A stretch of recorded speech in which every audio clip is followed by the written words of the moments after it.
రాయలసీమ ద్రోహి వైసీపీ అధినేత జగన్ అని విమర్శించారు రాప్తాడు ఎమ్మెల్యే పరిటాల సునీత.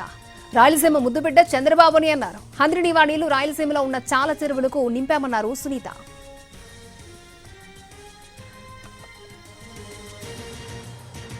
వచ్చిన తర్వాత ఆగిపోయిన ప్రాజెక్టులన్నీ కూడా పూర్తి కూడా ఈరోజు చేస్తున్నాం కాబట్టి అవన్నీ కూడా వాళ్ళు చూసిన దానికి కూడా అందరికీ కూడా వాళ్ళకి ట్యాంక్స్ కూడా మేము చెప్తున్నాం.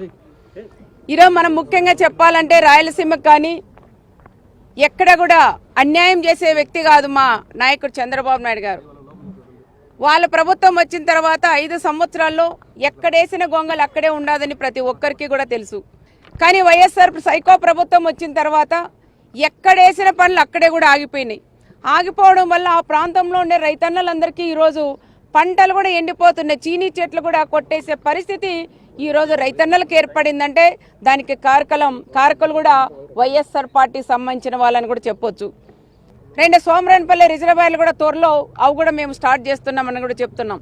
ఎందుకంటే చంద్రబాబు నాయుడు గారు ఎక్కడైతే ఆ పార్టీ ఈ పార్టీ అనుకోకుండా